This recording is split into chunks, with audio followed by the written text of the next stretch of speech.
Don't let the Hornets get hot now, baby. 3 in a row. Charlotte Hornets, They beat the Dallas Mavericks yesterday. We'll talk about the win. We'll talk about Tidjane Salaun, Greensboro appearance. We'll get to all of it today on Locked On Hornets.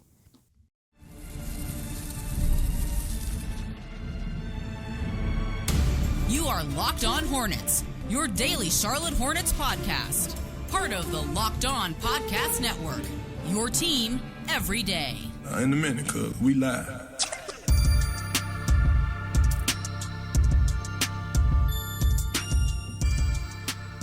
It's Locked On Hornets, part of the Locked On Podcast Network. It's your team every day. Thanks for making us your first listen. We're free. We're available anywhere you get your podcasts, and that includes YouTube. A happy drumming Doug Branson. There he is on your YouTube screen. If you're watching us there, everyhornetsboxscore.com. You can also watch him on Locked On NBA with Hayes and Matt Moore. I'm Walker Mail. Listen to me on WFNZ every weekday from 12 to 3 p.m. Going to be doing a show today after skipping MLK Day yesterday because we were airing the Charlotte Hornets game. It was fun to air a victory. Let me take care of a couple of things first. Today's episode is sponsored by Prize Picks. Now's the perfect time to join. Download the app today. Use code LOCKEDONNBA to get $50 instantly when you play your first $5 lineup. That's right. No need to win to get the bonus. It's guaranteed. Prize Picks. Run your game. That's where we should do Bet the Buzz. There's no need to win. So we don't do that very often.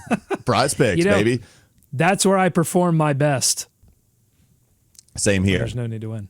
Same here. Your favorite podcast now has a newsletter. Introducing the Locked On Hornets Daily Newsletter. One stop for ultimate team and league coverage delivered right to your inbox. You can sign up for free right now. LockedOnDaily.com. LockedOnDaily.com. Start your day with the all-new free Locked On Hornets newsletter. Real quickly, can we call it new anymore? When do we get rid of that adjective to describe the newsletter? Would you still describe it as a new newsletter? Oh, yeah. You can do that at least through the first year. Okay. Fair enough. I just wanted to get that squared away. Now let's move on to the good stuff. The Hornets. I still say I have a new baby, and it's been You're going to say that. It's been like 3 or 4 years. She's always going to be your baby, Doug. She's always going to be your baby. The Hornets have a 3-game winning streak. This is new. All this winning is very new for the Hornets. They win 110-105. Again, it is their 3rd consecutive victory. You had a couple guys get into 20-point territory. Miles Bridges scored 23 points, 8 of 15, shot 4 of 7 from 3. LaMelo Ball, 23 points, 5 of 10 from 3. And Nick Smith Jr. How about NSJ, baby? 19 points, 7 of 13 from the field, 5 of 8 from 3. Couple guys off of the bench helping you out. Moussa Diabate getting increased minutes because of the Nick Richards trade. Cody Martin going for 10, 4 of 8, 1 of 3 from distance as well. So those were the best stat lines. Mark Williams just going to have interesting games every single outing. So we can talk about That's Mark. A word. You could say interesting. Yeah. I'm saying back and forth. You could also say bad. We can go back and forth with the storylines. This one was awful, but it's always going to be a main storyline is my point. Like Mark Williams, every single time coming into a show, he seems to be, there's a case for him to be segment 1, whether it's getting destroyed, and I mean destroyed, you're not wrong, by Daniel Gafford. It was, buddy, it was a bad one against Gafford. But then we have Chicago, we have Houston, we also have Cleveland. So it's just an interesting game, a main storyline game anytime we talk about it. Where do you want to start? It feels like there could be a few different segment 1 worthy topics. I'll let you choose as the producer of this show. Yeah, so the winning streak, 3 straight games now. They've only won 2 games in a row once before this season, and that was November the 6th and the 8th when they beat the Detroit Pistons and the Indiana Pacers, the only 2 teams they seemed capable of beating before they reeled off 4 of their last 5 now. They did this one first game after learning about Brandon Miller's injury. Nick Smith Jr. continues to play well. I think the story of this game, though, they don't win unless they learn how to shoot again. They had been shooting awful prior to this game from 3. And this one, they were 17 of 39. So they're not really getting near the volume that they were shooting the ball early in the season. But finally, they start to hit them, 43.6% in this game. And then Dallas, who no Luka, they do have Kyrie back into the fold, and Kyrie went on like a personal 10-0 run in that fourth quarter. I thought he was going to drag them back and win that game single-handedly for them. But as a team, they shot horribly, 6 of 32, 18% from 3. And then the Hornets, I wonder if this is a thing for every team, and I'm just so like tunnel vision on the Hornets that I just think it's a Hornets problem. But they cannot get the ball taken out in clutch situations. They needed 3 chances to take it side out, 2 timeouts by Charles Lee. They almost tied up Miles Bridges on one of the trying to take. All they had to do was take it out and hit free throws. They comfortably win this game. Instead, it was a lot more sweatier than it needed to be. And you had Charles Lee in Miles Bridges' ear for not back cutting on one of those. He was out in the court. He was out in the middle of the court and rushed out there because Miles clearly didn't execute the play. And it was all Charles in Miles' ear and only Miles' ear on that inbounds play. I just like, why can they not? This goes back to Steve Clifford. This goes back to the orange and blue, the Bobcats. This team could just not, they can't get the ball out in these situations. It's so maddening to me. And then LaMelo finally does get it and misses one of 2 free throws, leaving Klay Thompson with an opportunity to tie the game. It was a contested look. Good job by Miles Bridges there to contest it. He misses, and then Josh Green, who had a complicated game, I would say, he hits the free throws to ice it. So, yeah, kind of crazy ending. This game reminded me of Ghost of excellent performances past in Spectrum Center. So Daniel Gafford, he's had his success against Charlotte before. Now, Gafford's had an interesting career. We'll use interesting, complicated. We're kind of avoiding the main adjective to describe these games. But it's been an interesting career. I do mean that for Gafford because I thought he was good in Chicago. They gave him up to Washington. Then I thought he was good, really good in Washington with more opportunity. But nobody's paying attention with the Wizards because it's the Wizards. They were terrible for so long. They had a couple of bigs that they were playing anyways. He gets traded to Dallas. You get the idea. Gafford now has to compete with Derek Lively. Derek Lively out this one, and Gafford just dominates. We've seen Gafford go off on Charlotte before when he was with Washington, and he did one of those 9 of 10 games with double-digit rebounds. It was something that I would always notice. Clint Capella would do this to the Hornets. Of course, the big star centers before they had a Mark Williams or even a Nick Richards once upon a time. It would always be these big guys that would go 9 of 10 and give you double-digit rebounds. Well, Daniel Gafford had that in the first quarter. He had 20 points in the first half, and I mean, just an absolute freaking monster. Not just in terms of box score. He played like a monster. He played like he was angry at the team. He wanted to scare them. I'm not going to be surprised if Daniel Gafford was in the closet of these players and jumping out and scaring them because that's the kind of monster that he was. Just continues to scare them and blocking shots all over the place. So Gafford was amazing. Kyrie Irving, Doug, the best performance I've ever seen at the Spectrum Center. I think this is the best one I've ever seen live. Kyrie Irving went for 50 points on 19 field goal attempts in 2022 with the Nets. I don't think anybody's ever done it before. He had a true shooting percentage of 101. It's the best performance I think I've ever seen. I thought we were going there. I thought in the fourth quarter when he takes over, you mentioned that 10-0 run. I thought, okay, Gafford, Kyrie Irving, winning time, no Luka. They're going to take care of business. Hornets kept him at bay. They hit a couple shots. They defend I thought as much as I totally agree with you, I think Mark had a bad game. I think Mark actually kept the ball alive on some rebounding chances that really helped them out in the fourth quarter specifically. And they were able to secure the win. So, yeah, good win. Fun win, man. God, that environment at Spectrum, it was, for a prolonged period of time, it was the best environment that I've been in this year. Packed house. If you win, Hornets fans will show up for you, and last night was a display of that. Yeah, on the Mark Williams thing, his second half saved him, right? Because in the first half, 1.3 rebounds, 4 fouls very early. I think he picked up his 4th foul with 7 minutes to go in the second quarter. It was a silly foul. I don't know that it needed to be a foul, but you just don't put yourself in those situations if you're Mark Williams. And then Gafford went shoulder into chest and moved Mark Williams out of the way and said, you're not any competition for me. Get out of the way. And honestly did that to him a couple of times in the second half as well. It was just Mark played a lot better offensively and stayed out of foul trouble. 12 points, 10 rebounds, 2 assists. in the second half. So that saved his game. On the Kyrie front, you're right. I thought we were heading there too, but they made him work a little bit for his 33 points. He was 11 of 24 from the field. And I saw a lot of Josh Green running around, chasing him, doing what he could to kind of keep him contained. Of course, Kyrie's going to force switches.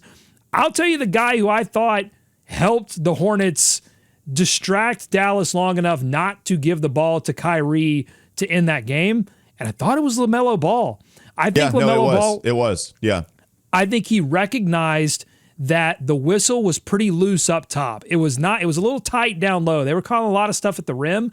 They weren't calling a lot of stuff up top. They were letting guards get handsy, and LaMelo recognized that and said, "Oh, hey, it's my birthday. I love to do that anyway, and they're not going to call fouls." So he gets physical, and I thought disrupted what Kyrie wanted to do at the end of that game. So we don't give a lot of props to LaMelo's defense. But I think it's improved this year, and he picked a great spot to perform defensively. And on a night where he wasn't clutch offensively, I thought he was clutch defensively. Ball denial stuff from LaMelo, making it hard for some entry passes. And I'm totally agree with you with LaMelo's He did that on defense. PJ too. He got a steal on PJ Washington. Yeah, forced a turnover, and then I think Mark or Miles might have picked up the loose ball, but it was all LaMelo's created turnover. It was the ball denial on PJ. That was a big play too in the second half. So absolutely, LaMelo defensively deserves some credit. Let's move on. Coming up next on the Locked On Hornets podcast. Speed's everywhere! Man, it really was a fun game. We'll give you some more observations, and then we'll move on to some Bobby Marks trade proposals, Tidjane Salaun, Greensboro appearance. We'll get to all of that in just a moment, right here on Locked On Hornets.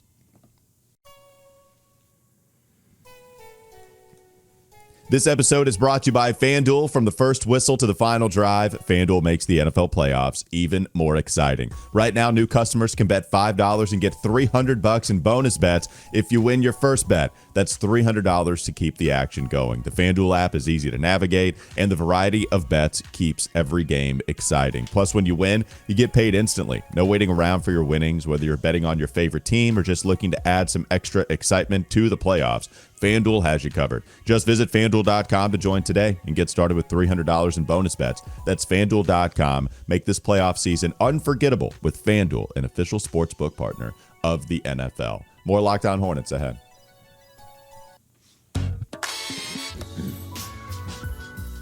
Nick Smith Jr. discussion possibly. NSJ.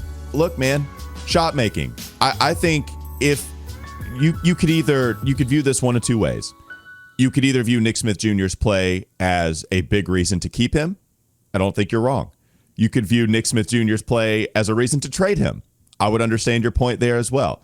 He's seeing an increased amount of minutes. Brandon Miller, having not played the last couple of games, we expect a lot more missed games, maybe all of the missed games the rest of the way from Brandon. So NSJ is getting the start. Doug, it's not even that he's just getting the start. He played 30 minutes. It's not like one of these weird things where Dwayne Bacon comes in, starts the first game of his career because Nick Batum is out. And I forget how many minutes he played, but it wasn't 30, right? It's one of these spot starts, and then you bring him out and then rely on, whoever else you believe in the most off of the bench. You believed in Nick Smith Jr. the most. You played him 30. I think this is a big deal. So either way, it's a tough question, but it's a good problem to have. Is he playing well enough for us to keep and see this thing through? How does this work once Trey Mann comes back? Because I would think Trey Mann, he deserves the starting nod with his play and just veteran presence out there. That's somebody I trust more, at least. But Nick Smith Jr. is giving us some interesting questions. Oh, yeah, for sure. I mean, I think you can package Nick Smith Jr.'s improved play with Miles Bridges' improved play. He had that putback yam that had the crowd on their feet. And over the last 5 games, Miles Bridges has upped his three-point percentage. On the year, it's 31.8%, but he's shooting 50% from three in the last 5 games on 6 attempts. His overall three-point attempt rate is actually down. He's getting to the rim more. He's doing more at the rim than he's done all year in the last 5 games, but it's not just been the small sample size, although they're 4-1 in those last 5 games, so I think that's important. But even if you look at the last 10, last 20, like the ascent up for him is pretty steady Eddie. And so Miles Bridges, I think, playing better Nick Smith Jr. coming on in place of Brandon Miller, feeling confident, feeling the moment, and taking advantage of the moment. I think Cody Martin has hit some shots. Josh Green has done some good things defensively. These wins that they've gotten over the past 5 games, these wins have been team wins. They have not been one or two guys catching a heater in a way that you go, well, that's cool, but it's not really sustainable. It's not LaMelo Ball going off for 45 or 50 like we saw earlier in the season. These are team wins. This is something that they're building that I think could be sustainable in the long term, and honestly, I think should make Jeff Peterson and maybe the ownership should make them sweat a little bit. Like, oh, okay, this is nice. This is something we can build on in the future, but we don't want to get ahead of ourselves here a little bit. So yeah, it's been nice to see. I think Nick Smith Jr. and Miles Bridges both have been playing to the level where you go, I'm a little bit confused as to whether they're playing so well that the Hornets really can't afford to lose them, or are they playing so well that they become now attractive pieces on a trade market that's going to be a little bit gummed up, and there could be some opportunities for the Hornets to step in there and unclog the pipes. Well, okay. You have 3 wins in a row, 4 of your last 5. Your 4 wins have come against Phoenix at home, Utah on the road, Chicago on the road, Dallas at home. You have a road game against Memphis on Wednesday, and then the homestand begins. You have a lot of games in a row at home. I think it's 9 in a row, if I'm not mistaken. Portland, New Orleans, Lakers, like they're welcoming the West Coast teams to the Spectrum Center. They play quite a few West Coast teams in that stretch. So when you have a few wins, this is a part of the sample. Now you have 9 home games, 8 home games in a row. That's going to go a long way. Like a 15-game sample where these guys are comfortable, it doesn't mean you're going to be doing that the rest of these guys' career. So you have a long road stretch on the other side of that. Maybe you can start to compare those stretches. But February 6th, that's the trade deadline. And that's going to be right after the Milwaukee game, February 5th. So you're not even going to get to that road stretch, right? Like that'll be interesting to see, how they operate with all these home games and how much more comfortable that allows Nick Smith Jr. and all these other players on this team. If they're winning in a couple of games that they won, come on the road. Are we going to see more of this? Let's take a bird's eye view. Like What does this mean? Is it crazy talk? Or are we so deprived of victories that we see 3 in a row and now we get a little too excited? Tell me how to feel, Doug. Oh, I think you feel good again about these being team wins, but I think you also need to feel realistic about the fact that you listed off the competition there, right? Utah, they nearly bagged that game. And then Phoenix, they're struggling. Dallas, they're figuring out how to play with Kyrie back, without Luka. So, and you mentioned no Lively there. Chicago, they've always struggled against. That was a good win. But both the Chicago game and the Dallas game, and the Utah game, you're talking about bounces here or there, go one way or another, and Charlotte ends up with the L.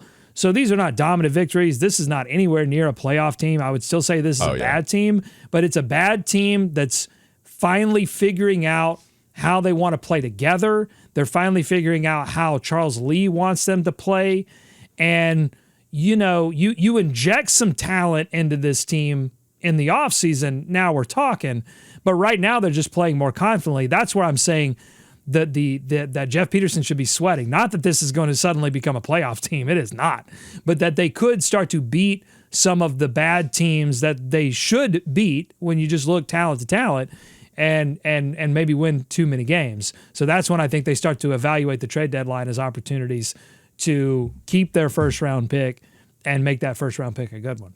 Last couple of observations before we move on to some rapid fire topics in the third segment. I really like the way you describe it. I do think it's a team win for this squad. I think Miles is contributing. I did ask Charles Lee in the postgame presser yesterday about LaMelo's increased assist total. I was like, look, is this just a simple matter of guys making shots, or is there something else to it? Charles Lee said there's something else to it. It's not just that the guys are making shots. And I thought it was interesting, Doug. He did talk about how LaMelo, rather than splitting the double team and not, you have 2 guys on you, there's got to be somebody open, or you can at least swing it to the open guy. Instead of splitting that double team and deciding to take things in your own hands, well, he's starting to trust his teammates more. But Charles Lee painted a picture that LaMelo is trusting his guys more than just feeling this pressure to take on the responsibility solely within LaMelo Ball's self. And I think there's something there. And Charles even talking about it, if you go back and watch the clip, it felt like there was something there, a turning of the corner for LaMelo in terms of trusting his teammates.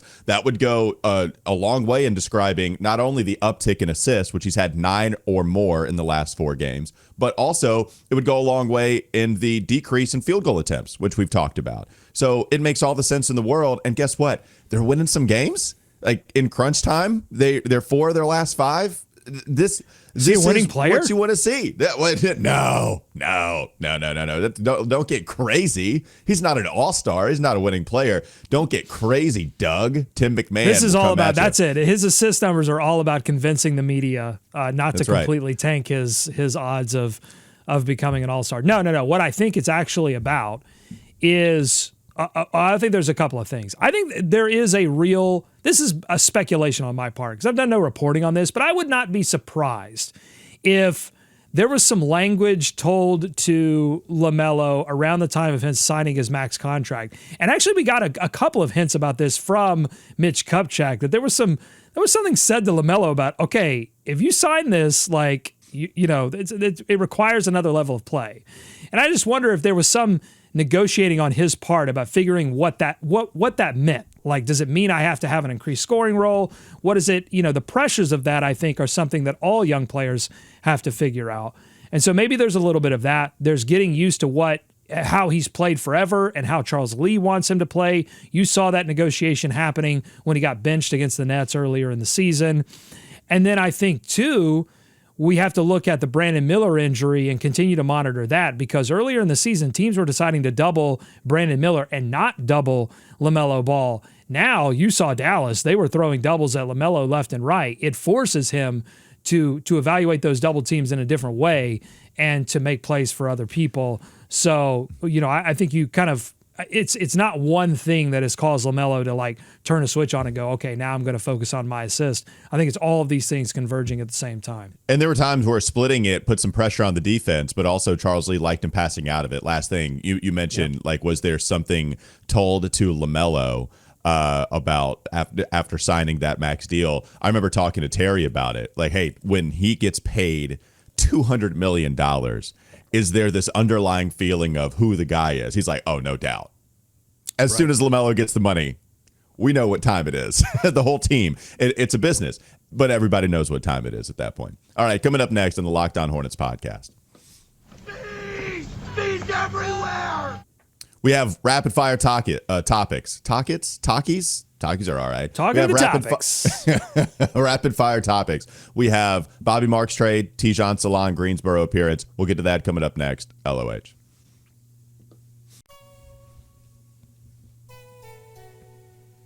This episode is brought to you by Prize Picks. Basketball season, it's heating up, especially for the Hornets. I was about to make a joke a couple times. I did this read like a couple days ago. Like, well, it's not heating up for Charlotte.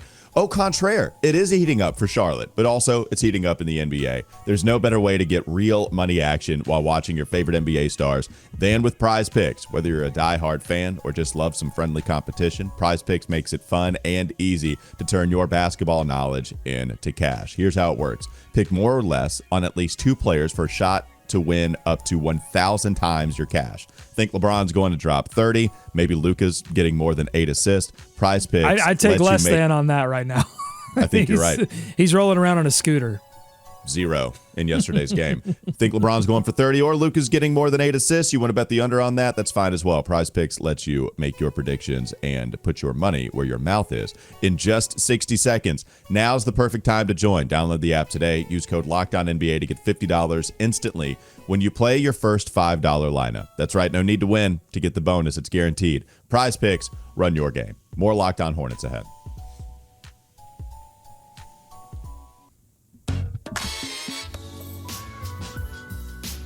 All right. You want to talk about this Tidjane Salaun performance, Doug? Sure. It wasn't against Dallas. It was in Greensboro. That's right. That's right. So just so people know, right? Tidjane Salaun, he was transferred down to the Greensboro Swarm and played yesterday. Instead of being on the roster for the Mavs game, he played alongside KJ Simpson in this contest against the Grand Rapids Gold. And the Swarm, well, they got to win. KJ, 34 points for KJ Simpson, 5 rebounds, 3 assists, a couple of three-pointers made for KJ. He was excellent in this one. The stat line at least says it. Tidjane Salaun, not as good. Scored 10 points, went for 9 rebounds, 4 assists, 4 steals, had a couple of three-pointers made. But Tidjane was 3 of 12 from the field. He was 2 of 9 from three-point range. I will say this. Clearly, we can't have this sweeping generalization of what Tidjane is going to become in the league after one Greensboro game. It is rare to see rookies go down to Greensboro and not only have a bad game, Doug, but it's rare to see these guys go down to Greensboro and not just go freaking nuclear, right? Like anytime we see these guys go down to the Swarm, we usually see them just pop off. Mark Williams is somebody that comes to mind. Just roasted everybody. Dwayne Bacon roasted everyone. Devontae Graham, KJ Simpson going for 30. James Bouknight also roasted everyone. That did not happen with Tidjane. What I think is happening too, though, it's not Tidjane's game. It's not necessarily, here's the basketball, go make a bunch of stuff happen and create in the half court, and just your usage percentage is going to be crazy high, even in Greensboro. What I think they're doing here, Doug, is they're trying to play him as if he were on the Hornets still within that style. So with all that being said, all the other rookies that go in and go crazy, I don't necessarily think that Tidjane is that player. So I'm not worried about it. I'd like to see him play better, though. I'm sorry. I'm sitting here. I'm tallying up. I'm doing some complicated calculus here, tallying up the number of all-star bids for those players you just mentioned. You carry for 1, you divide by. Oh, actually, it's 0. It's 0 all-stars. Is that what it is? Oh, you appearances threw the for those players. Notes. So I don't you care. Threw the post-it notes. I don't care if he goes down and roasts anyone in Greensboro. Honestly, I'm encouraged that any player goes down there and just plays their game and doesn't take the easy stuff, because I think when you're at a certain talent level, you can go down to the G League and there will be opportunities for you to score baskets that will never in a million years be an opportunity for you to score a basket in the NBA. Or you can go down there and say, I'm going to play my game. I'm going to work on my stuff. I'm going to get ready not to dominate the G League. I'm going to get myself ready to dominate in the NBA. Here's the bottom line. When it comes to Tidjane, I think the best thing for everyone to do is just to forget about Tidjane. Go, what is it, Eternal Sunshine of the Spotless Mind? Just erase Tidjane from your brain and forget about him for a year. And then go, if you can just set a timer in your brain somehow to remember that Tidjane Salaun exists, check in on it then. He is a long-term prospect. I'm super excited about him, but I am not going to sit here and check on him every week and go and just look at the roller coaster and say, oh, he's going to be great. Oh, no, he's not going to be great. Oh, he's going to be awesome. Oh, no, he's not going to be awesome. I'm not going to do that, folks. I'm going to check in on him next season, next offseason, and see where he's at. Wasn't the lesson not to have your mind erased, though? That it was better to have loved than never have loved at all? I'm pretty sure I forgot about the movie, so okay. I don't know. Fair enough. Fair enough. Okay, let's move on to a Bobby Marks trade proposal. I thought this one was interesting. I need to pull it up real quickly, but Bobby Marks just going through some trade proposals ahead of the trade deadline. He had one between the Hornets and the Cavs, and Doug, I'll get to the details, but the gist of it before I get to some of the details, it was trading Josh Okogie, because the Hornets aren't done. The Hornets continue to move guys. So the Hornets would trade Josh Okogie and a couple of second-round picks to Cleveland in exchange for Isaac Okoro. That name comes up again, somebody that the Hornets were rumoredly interested in this past offseason, and then the Cavs actually signed him late. Isaac Okoro, now famously the last Woj bomb that we ever saw. What do you think? I like Isaac Okoro. He's injured right now, but I think it would be interesting for the Hornets to take him on as okay, we can see what we can get out of him next season if the injury lingers. I wonder if it's not a deal straight up with the Cavs, but I know the Cavs have been rumored to be interested in Cam Johnson. So I wonder if Okogie and some second round picks or whatever could be used to help facilitate and reroute some of the players, or possibly there's a player that the Charlotte Hornets have that the Nets would be more interested in, because I was listening to Danny Cunningham of Locked On Cavs podcast as part of the Locked On NBA show, and Danny was a little bit worried that the Cavs didn't have the player packages or the picks packages that would attract the Nets to get Cam Johnson away from the Nets, that other teams would come in and have the juice. So maybe the Charlotte Hornets can team up with the Cavs and everybody gets a little bit of something that they want out of the deal. I'm not sure. But yeah, I mean, I'm interested in Isaac Okoro. Josh Okogie had his debut game. He hasn't played in a while for the Suns, so like I'm not really worried about the shots that he missed at the rim, some of the decisions that he made. I did think the funniest part of the Mavs game, the one moment that I actually laughed, because I was mostly just steaming about Mark Williams getting dominated by Gafford, but the one moment that I laughed, Josh Okogie running the break with Josh Green. It's a 2-on-1 situation. All he has to do is throw it to Josh Green, get a pass in there. Green's got an easy layup.